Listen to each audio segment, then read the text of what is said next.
ভারতের জাতীয় নির্বাচনের সার্বিক প্রস্তুতি ও প্রচারণা দেখতে বাংলাদেশ থেকে আওয়ামী লীগকে আমন্ত্রণ জানিয়েছে ভারতীয় জনতা পার্টি বিজেপি। আওয়ামী লীগের উপ দপ্তর সম্পাদক সায়েম খান এক সংবাদ বিজ্ঞপ্তিতে এ তথ্য জানান।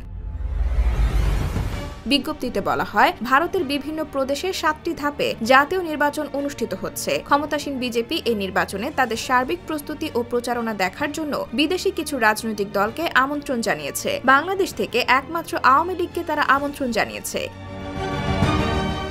এতে আরও বলা হয়, ভারতে বিজেপি দীর্ঘদিন ধরে ক্ষমতায়, অন্যদিকে বাংলাদেশে পরপর 4টি জাতীয় নির্বাচনে শেখ হাসিনার নেতৃত্বে আওয়ামী লীগ নিরঙ্কুশভাবে জয়লাভ করে ধারাবাহিকভাবে রাষ্ট্র পরিচালনা করছে। এই সময় শেখ হাসিনার নেতৃত্বে বাংলাদেশে যুগান্তকারী উন্নয়ন হয়েছে। এই উন্নয়ন পুরো পৃথিবীকে অবাক করেছে। ভারতের ক্ষমতাসীন দলের পক্ষ থেকে বাংলাদেশের রাজনৈতিক দলগুলোর মধ্যে শুধুমাত্র আওয়ামী লীগকে আমন্ত্রণ জানানোর বিষয়টি তাৎপর্যপূর্ণ। পৃথিবীর সর্ববৃহৎ গণতন্ত্র ভারত বাংলাদেশ আওয়ামী লীগ ও শেখ হাসিনার নেতৃত্বের প্রতি যে আস্থাশীল এবং আওয়ামী লীগকে যে দক্ষিণ এশিয়ার অন্যতম গুরুত্বপূর্ণ প্রতিষ্ঠান ও তাদের প্রকৃত বন্ধু মনে করে, এই আমন্ত্রণ সেই ইঙ্গিতই বহন করে।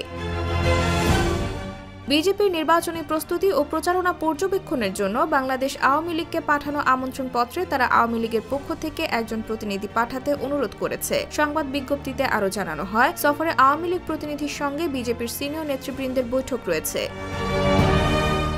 দিল্লির বাইরে বিজেপির নির্বাচনী প্রচারণা সরজমিনে দেখানোর জন্য বিজেপি আওয়ামী লীগ প্রতিনিধিকে ছত্তিশগড়ে নিয়ে যাবে। ভারতের নির্বাচন 19 এপ্রিল শুরু হয়েছে, যা 1 জুন পর্যন্ত চলবে। 4 জুন ভোটের ফলাফল ঘোষিত হবে। IBTV USA, New York।